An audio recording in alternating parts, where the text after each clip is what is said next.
You mentioned this, but I didn't understand what the context was. Yeah. So the context is, for example, I've got 10 parts in Savitri. You would never believe it. 10 parts. 10 parts. Wow. It sounds like two voices primarily. So we have Ashwapati Yes. and we have Savitri. Yes. And we have Savitri's mother, who plays a very important part. Queen. Yes. We have death. We have Narad. We have Narad. That's already six. Now we Yes. have the three Madonnas, Oh, yes. That's and quite then we brief though. and then not so brief. No, I Okay. mean a bit brief, but still very important. And I Yeah. found the girl. I found the girl for that. Okay. And then we have the voice from below, the voice who Okay. said, Sri Aurobindo called him the man of sorrows. So we Okay. have to find a male voice for that. Then Yes. we have Satyavan's father, who speaks just a very few words. And there's our 10. Okay. So Wow. I'm looking around if you have any interest. Yes, Let's I would, but would I need to be in Pondicherry for it or? no, you wouldn't. We'd have to do a really good recording, but we could Hmm. do it. Okay. And we have to think of the parts. I've already chosen a few. So I've chosen the lady for the Madonnas, the young Hmm. girl here in Pandi. And then, there's one more. I forgot. The moderator, Oh, the narrator. the one who tells the story. Yes. So And that, 11. yeah, and that could be done by, I'm seeing if Aishwarya can do it. Her Hmm. English is not so good, but that's an interesting part because there are so many times when the moderator is just telling the story, telling what's Hmm. happening, Yes. you know? And then there's also the part I'm choosing someone, don't know yet, to be the person who speaks about Savitri, but Savitri doesn't speak. So in Book One, Canto One, we have it. Book One, Canto Two, there's a huge description of Savitri. And I Hmm. think it could be done by a female voice. I think it should be. So Yes. this gets very, very interesting. Yes. And let's think about it together. Good. Okay. Okay. Okay. So now we're going to begin with Savitri. Uh, and now this is the person who would be saying something about Savitri, but not Savitri's words. Hmm. And she doesn't speak until we get the quotes. Yes. Good. All right. So let's start. You're recording. Yes. Good. Yes. Then Savitri's heart fell mute. It spoke no word, but holding back her troubled rebel heart, abrupt, erect and strong, calm like a hill, surmounting the seas of mortal ignorance, its peak immutable above mind's air, a power within her answered the still voice. I Um, am. a power within her answered the still voice. You see how we have to accent a little differently? It's Yes. that power that's within her that is answering this very still voice. A power within her answered the still voice. Yes, yes. I am thy portion here charged with thy work. As thou myself seated forever above, speak to my depths, O great and deathless voice. Command, for I am here to do thy will.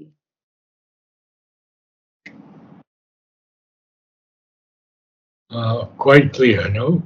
Yes. Savitri has finally realized who she is, or at least who she is becoming.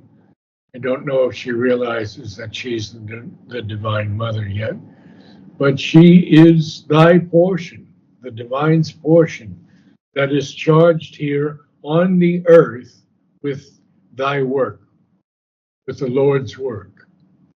And as thou myself, seated forever above. So she realizes that she is the divine seated above, but that she has descended into the depths by taking a human form. And she asks now this being to speak to her depths. She calls her, "O great and deathless voice." And then she says, first, she says, "Speak to my depths." Secondly, she says, "Command, for I am here to do thy will." And now we have the voice. The voice replied, remember why thou camest. Find out thy soul, recover thy hid self. In silence, seek God's meaning in thy depths. Then No, mortal no, nature, no. In silence, seek God's meaning in thy depths. in You, you, silence, you have to go a little bit slower, a little bit slower. in silence, seek God's meaning in thy depths. Then mortal nature change to the divine. Could I just say that meaning has to be a little bit different? In silence, seek God's meaning in thy depths. Okay. Not God's meaning. Yeah, In silence, seek God's meaning in thy depths. good.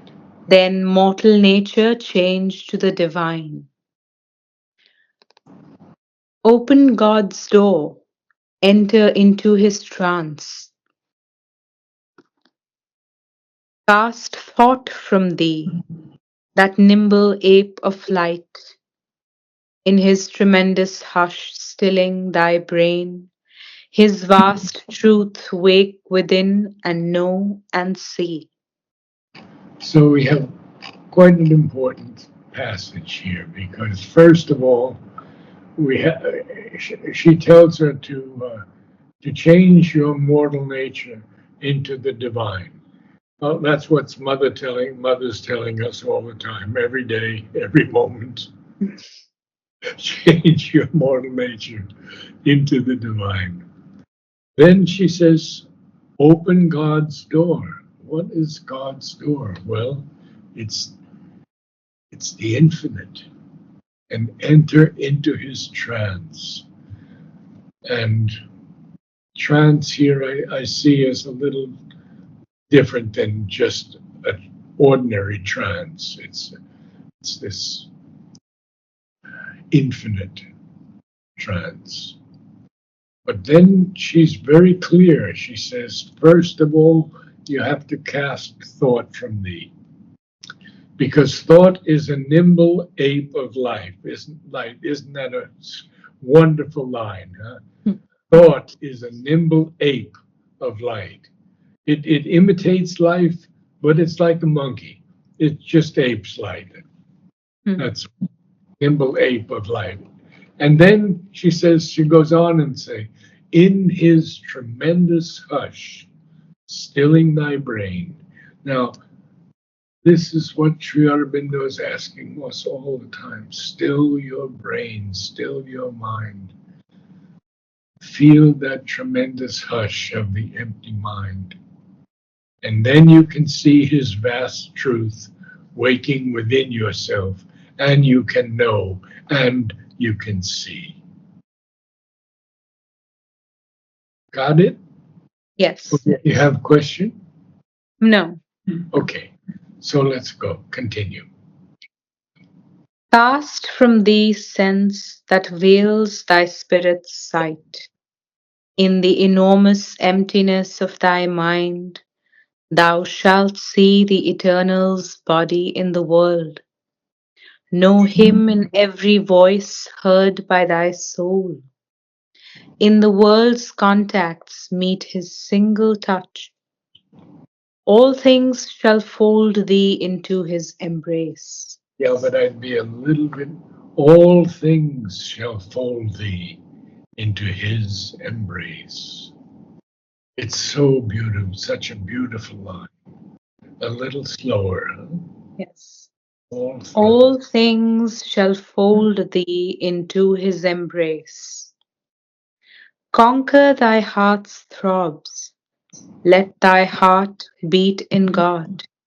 Thy nature shall be the engine of his works. Thy voice shall house the mightiness of his word. Then shalt thou harbor my force and conquer death. Yeah, I would say it a bit differently, so let me read it for you, Yes. share it with you. Conquer thy heart's throbs. Let thy heart beat in God. Thy nature shall be the engine of his works. Thy voice shall house the mightiness of his word. Then shalt thou harbor my force and conquer death. Okay. Try it again. Yes.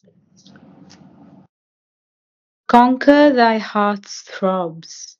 Let thy heart beat in God. Thy nature shall be the engine of his works. Thy voice shall house the mightiness of his word. Then shalt thou harbor my force and conquer death. Much better, much better. And the word house is interesting here. That the house contains everything, right? It contains rooms, it contains furniture, it contains pictures and art. So thy Savitri's voice shall include the mightiness of his word. So beautiful. Beautiful. Okay, and we'll carry on. Yes. Next page, huh? Okay. Yes. Then Savitri by her doomed husband sat, still rigid in.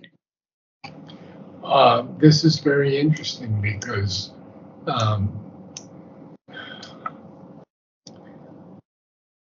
she's sitting by him, right next to him, and she's rigid. We have to get this feeling across that this is not a weeping Savitri, an inconsolable soul, uh, but a being who has stilled her emotions, her heart's pain, and she's sitting by Satyavan.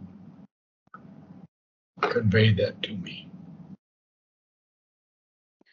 Then Savitri by her doomed husband sat, still rigid in her golden motionless pose, a statue of the fire of the inner sun.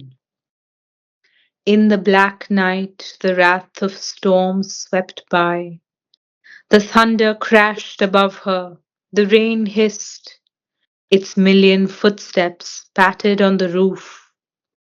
Impassive mid the No, movement. no, full stop there. Yes, sorry. So, a lot to say here.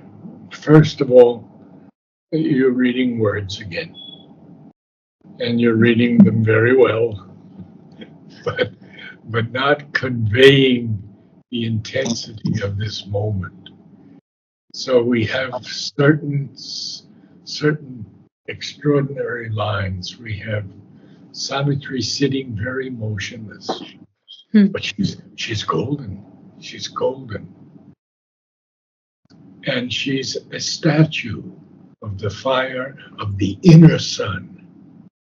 And then we have the black night, we have the wrath of storm, we have the thunder, we have the rain. So all of these things he gives us in just a few lines, and Hmm. you have to make me feel the million footsteps pattering on the roof. You can do it.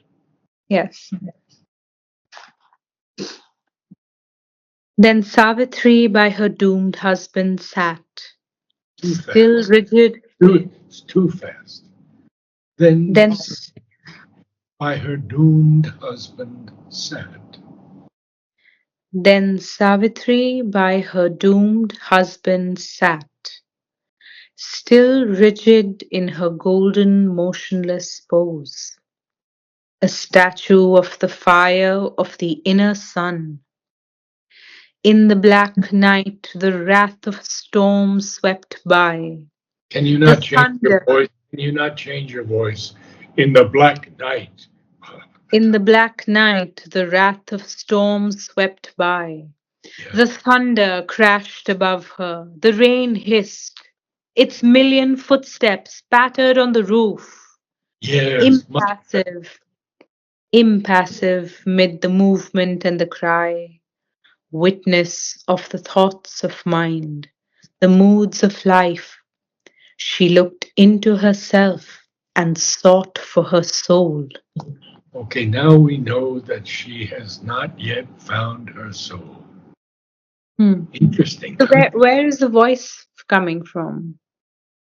Where is she answering her voice from? The voice from. The divine voice, probably the Purushottama, Mhm. or an aspect of him.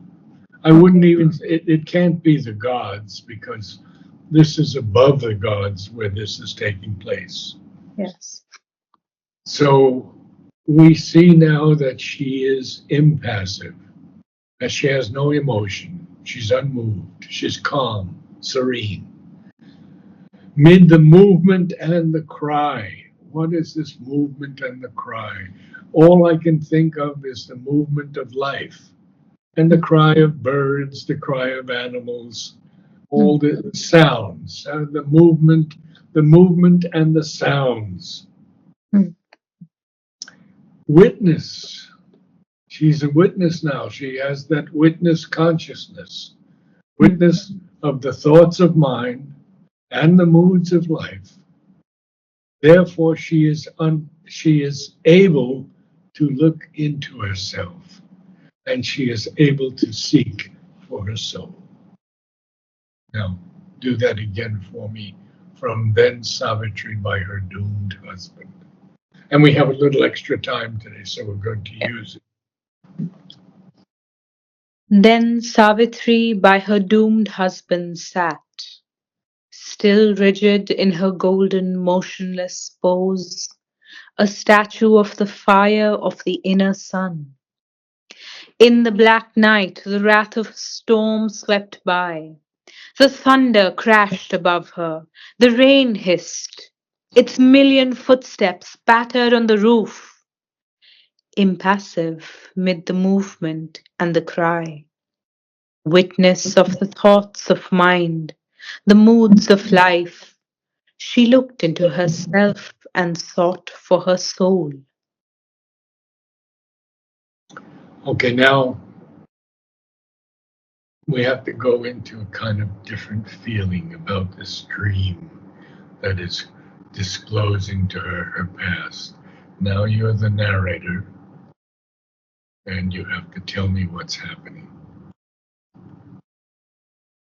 A dream disclosed to her the cosmic past, the crypt seed and the mystic origins, the shadowy beginnings of world fate, a lamp of symbol lighting hidden truth, imaged to her the world's significance. Yeah, so we have some interesting things here. First of all, this word crypt seed. which Sri Aurobindo hyphenates. Now, Jumur, when I talked to her, and Jumur is very intelligent. She knows Savitri very well. Better than most, I think. Maybe except with the exception of Shraddhalu. She tells me that Savitri has gone into the very beginning of evolution, the origin, where in the crypt the involved consciousness is hidden deep within, from which the whole process of evolution can grow. In a deep crypt, in an underground vault, the involved supreme, in a seed form, has coiled himself and then slowly uncoils through time and evolution. Interesting. So then we have the shadowy beginnings of world fate, and that's exactly what Jumul was talking about. There is a lamp of symbol. There is this light, this symbol light, that is lighting the hidden truth. And that light is imaged to her. It's made known to her, mirrored or reflected, we could say, to her. The whole significance of the world. Hmm. Good. Let's carry on. How is Shraddhalu there? I haven't heard from him in a long time. Not too well.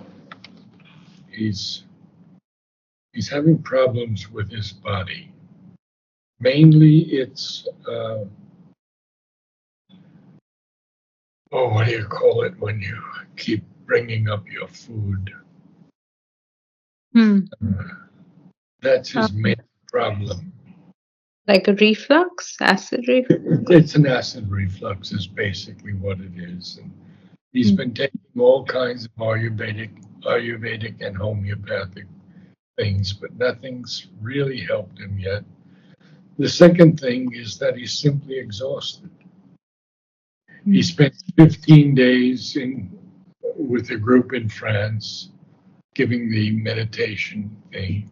Then he spends 10 days with Mark Auburn in Mark's series of Hmm. explanations of what he's doing. Then he flies back, and then August comes. And August 22nd is his birthday. Hmm. So everyone's coming right now to see him, and there's almost no time for him. And the house has to be rebuilt because it's falling apart. Hmm. And he's troubled by a lot of things. And well, Alina's coming back. She'll be here for 3 weeks, and she'll be helping him, bringing food, making food, everything. So that should help him a bit. But then she leaves until November, so he's alone again. Hmm. Yeah, it's a difficult time for him. Okay, so we're going to see that we're seeing now that she sees this shadowy beginning of world fate. And yet there's some kind of light, a symbol light, that is lighting this hidden truth. And it images to her the world significance. Now we're going to find out what what happens now. And Sri Aurobindo is very clear that we should understand this. In the indeterminate formlessness of self, creation took its first mysterious steps. It made the body's shape a house of soul, and matter learned to think and person grew. She saw space peopled with the seeds of life, and saw the human creature born in time. So she has this extraordinary vision where creation is taking its first mysterious steps. Why are they mysterious? Because the divine has thrown himself into the multitude of billions of people to experience himself in so many ways, billions of ways. And so creation is now taking the first steps. First of all, it's going to make the body shape a house of soul. Interesting, yeah. See, so our form is actually a divine form at the moment. It's a work in progress, no doubt, and it has to be transformed, and it will be transformed and become one day the supermental body. But right now, it's a house of the soul. Very, very interesting. Huh? And it's not just the house of the soul, but it's the body shape that's the house of the soul. You know, I write so many poems about. I wrote one about being in the Museum of Modern Art in Manhattan, and I'm watching these people walk by and look at this painting, and some study it so deeply, and others look at it for a few moments and then move on, and others hardly look at it at all. And I say, and all I wanted to do was touch their feet, all of them. Mm. So the body shape has become a house of soul. And matter is even learning to think. And person grew, the consciousness in the human body and mind and life is growing. And what else is happening? She sees space, peopled, lovely. He uses peopled so many times in this way in Savitri. Mm. Peopled, populated with the seeds of life. Oh. And then she sees the human creature born in time. Mhm. Not in timelessness, but in time. Because Mm. we're all creatures of time still. Mm. We will live in timelessness one day. Right now, we're just creatures of time. We'll do a little bit more and then I'll Yeah. let you go. We did quite a bit today, so maybe It's maybe maybe let's stop there and you okay. read the whole thing because we have a full stop there Yeah. and we have pages to go. Okay. It's like feeling when a child is born. You know, in those last few lines, the feeling Yeah. is as if like a child is born.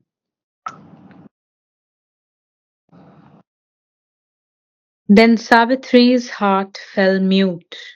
It spoke no word, but holding back her troubled rebel heart, abrupt, erect and strong, calm like a hill, surmounting the seas of mortal ignorance. Its peak immutable above mind's air. A power within her answered the still voice. I am thy portion here charged with thy work. As thou myself, seated forever above, speak to my depths, O great and deathless voice. Command, for I am here to do thy will. The voice replied, remember why thou camest. Find out thy soul. Recover thy hid self.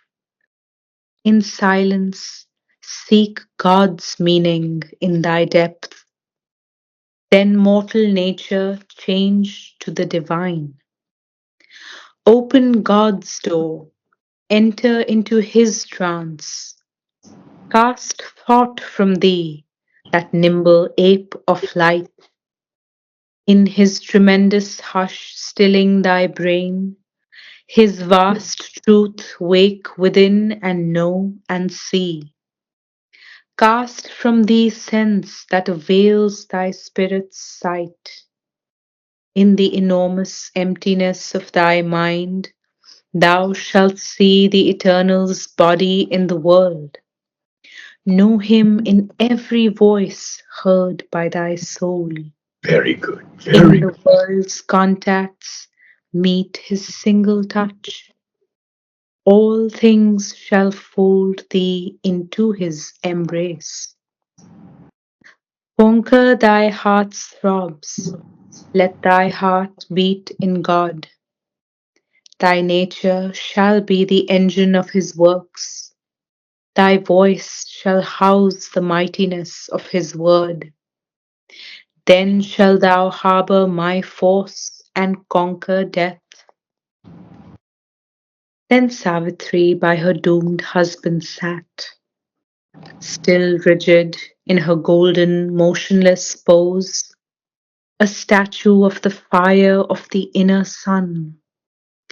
In the black night, the wrath of storm swept by. The thunder crashed above her. The rain hissed.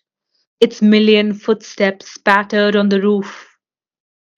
Impassive, mid the movement and the cry, witness of the thoughts of mind, the moods of life, she looked into herself and sought for her soul. A dream disclosed to her the cosmic past, the crypt seed and the mystic origins, the shadowy beginnings of world fate, a lamp of symbol lighting hidden truth, imaged to her the world's significance. In the indeterminate formlessness of self, creation took its first mysterious steps. It made the body's shape a house of soul, and matter learned to think, and person grew. She saw space peopled with the seeds of life, and saw the human creature born in time.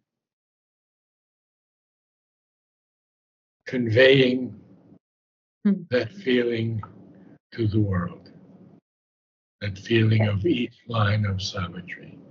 But you did pretty good, and at times you opened out suddenly and then Mm. closed out again and then opened out again. So maybe if you wouldn't mind going over the whole passage again this Yes, week, and we yes. do it next week and really work on it.